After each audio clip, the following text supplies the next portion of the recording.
panjatkan syukurku buat hari yang kau beri. Tak habis-habisnya kasih dan rahmat-Mu, selalu baru dan tak pernah terlambat pertolongan-Mu. Besar setiamu di sepanjang hidupku. Besar setiamu, besar setiamu, besar setiamu.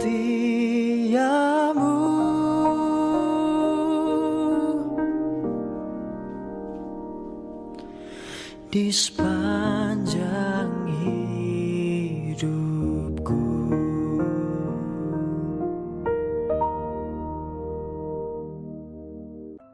Shalom, selamat pagi saudaraku yang saya kasih di dalam Tuhan Yesus. Bagaimana kabarnya?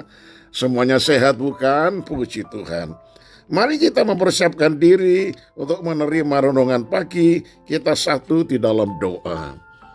Tuhan, syukur dan terima kasih untuk hari yang baru yang Tuhan karuniakan kembali kepada kami.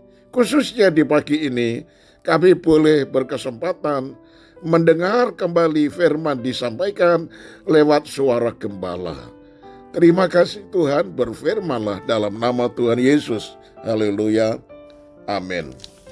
Tema renungan pagi ini yaitu Song in the Night atau nyanyian di tengah malam. Ayub pasal 35 ayat yang ke-10 berbunyi demikian. Tetapi orang tidak bertanya, di mana Allah yang membuat aku dan yang memberi nyanyian pujian di waktu malam? Nah saudara, firman Tuhan hari ini menunjukkan bahwa setiap kita pasti pernah mengalami tekanan di dalam kehidupan kita. Tidak ada seorang pun yang terluput, bukan? Tetapi melalui tekanan itu akan terlihat isi kita sesungguhnya. Siapa kita dan apa kita ini? Nah, jadi tidak usah takut dengan tekanan, karena tekanan itu mendatangkan kebaikan bagi kita.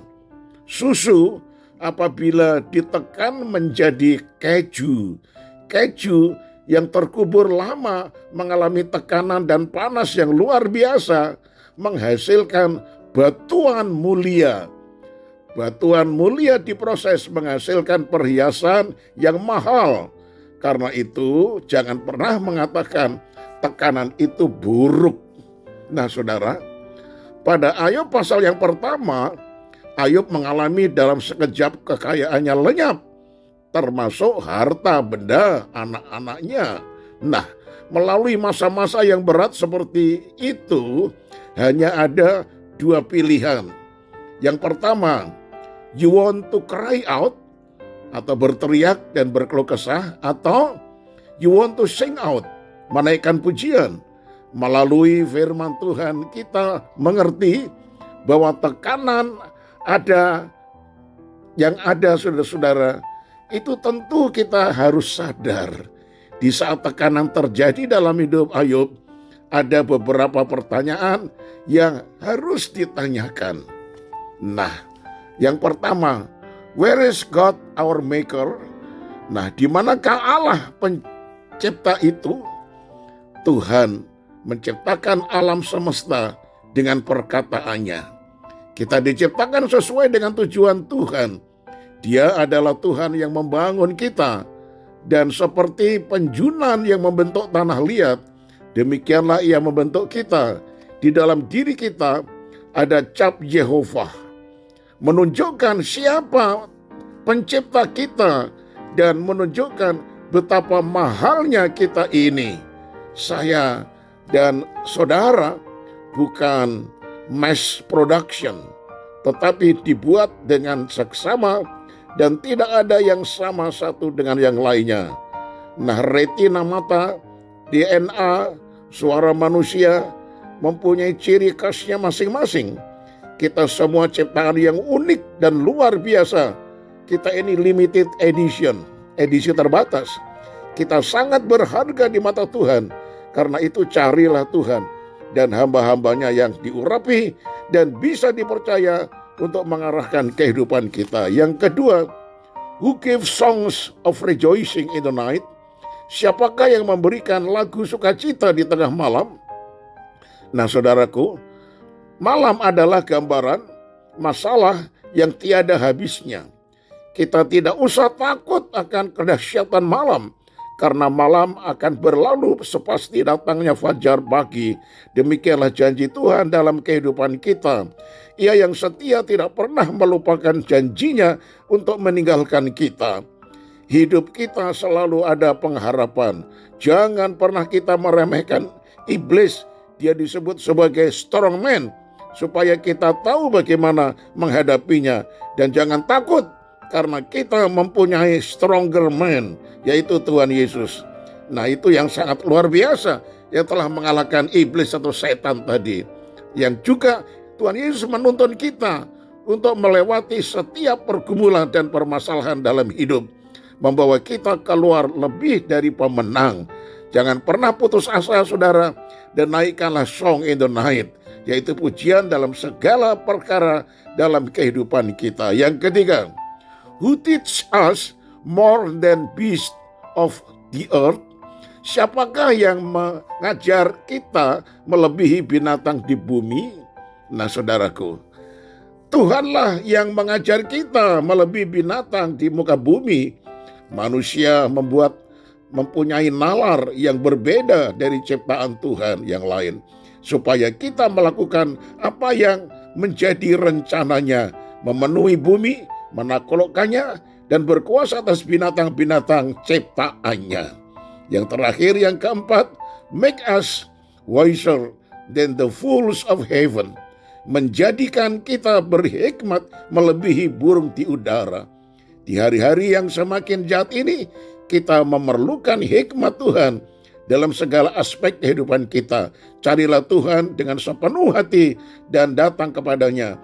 Namanya yang dipenuh kuasa itu yang melepaskan, menimpa kita dari hal-hal yang tidak kita inginkan. Tuhanlah pelepas kita.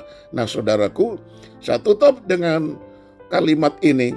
Pujian di tengah malam adalah ungkapan hati yang tetap bersyukur dan berserah seutuhnya kepada Tuhan di tengah berbagai masalah. Amin. Kita satu dalam doa. Ajar kami seperti Ayub, menaikkan pujian di tengah malam, artinya ketika tekanan hidup itu bertubi-tubi menimpa kami, kami tidak boleh berkeluh kesah, lalu kami berputus asa, menyerah kepada keadaan. Tetapi kami harus bangkit seperti Ayub. Bahkan di tengah malam Tuhan mengaruniakan pujian yang baru, sehingga dia bisa menaikkan puji-pujian di tengah malam. Artinya di tengah-tengah tekanan bisa keluar pujian ucapan syukur kepada Tuhan. Itulah yang menyenangkan hati Tuhan. Ajar kami seperti itu ya Tuhan. Terima kasih Engkau sebagai penolong, pelindung yang senantiasa menyertai kami, sehingga kami tetap menang senantiasa dalam segala situasi, kondisi, apapun juga yang menekan kami. Kami serahkan hidup kami sepanjang hari ini. Tuhan Yesus menyertai, dan semua usaha pekerjaan kami lakukan, Tuhan memberkati. Inilah doa yang kami alaskan demi nama Tuhan Yesus Kristus, Tuhan dan Juru Selamat kami. Haleluya. Amin. Shalom saudaraku. Sampai berjumpa esok hari dan tetap semangat.